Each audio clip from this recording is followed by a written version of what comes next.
The Senses Symposium is meant to bring together artists, scientists, humanists of various flavors, including anthropologists and philosophers, to think about embodiment, the senses, and how we understand those things scientifically, humanistically, culturally, philosophically. That wasn't quite as nice.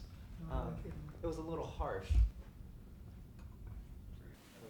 We're focusing of the symposium musically on the work of Alvin Lucier, who's been working on the border between music and acoustics for his entire career. I am sitting in a room, the same one you are in now.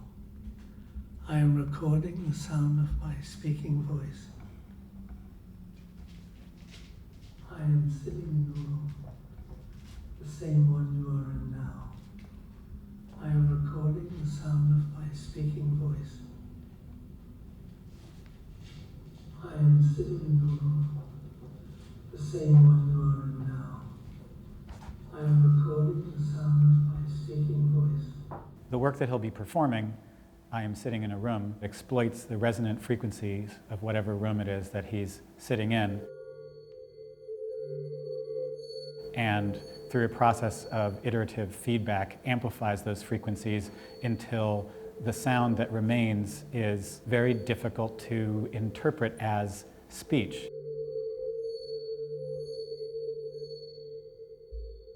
I'm Sitting in a Room is one of the most self-contained pieces of art that has ever or could ever exist.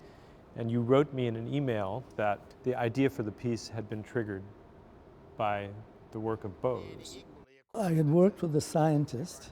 He said, you know, last night I went to a lecture at MIT by this man Bose, who's developing a loudspeaker. You're using this in a reverberant field, and maybe I'll talk a little bit about that. And he tests his speakers by recycling sounds back into the speakers.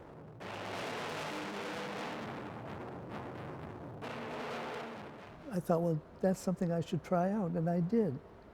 And that's how I got this piece. I stayed up all night doing it, you know, to avoid sounds from outside, and I thought it was wonderful, but somehow it didn't hit me till later, I don't think, how interesting it was.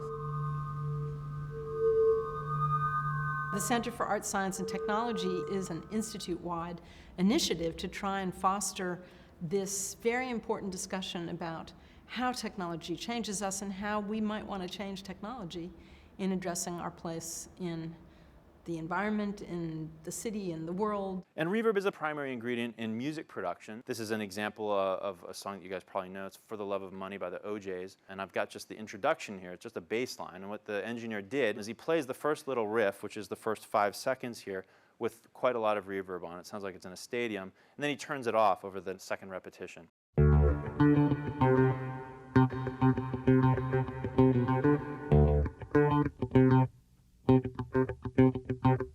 So the fact that these things are used as tricks in music production, again, is evidence that the brain has got a lot of sensitivity to this. The synergies, the serendipities of being in the same space, of having an artist sitting next to a neurologist or a sound artist sitting next to a technician who does simulations of sound. I mean, these are the kinds of serendipitous encounters that I think create entirely new realms of culture, and that's, I think, something exciting that MIT does really well. Please welcome Alvin Lucier.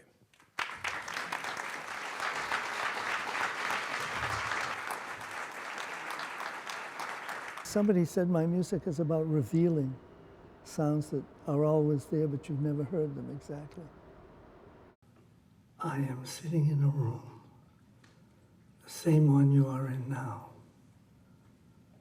I am recording the sound of my speaking voice, and I'm going to play it back into the room again and again until the resonant frequencies of the room reinforce themselves, so that any semblance of my speech, with perhaps the exception of rhythm, is destroyed.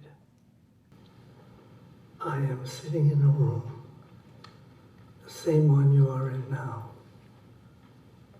I am recording the sound of my speaking voice. Is what we are listening to the result of creative control on his part? Is it the result of a kind of weirdly alien, inhuman emanation from within what we take to be a normal human body?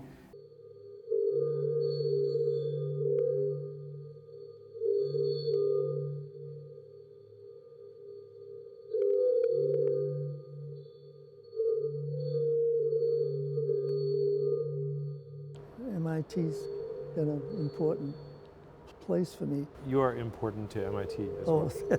No, I'm serious. Okay. I mean, our students know your music, often because my colleagues and I play it for them, Right. but they hear it, they get it.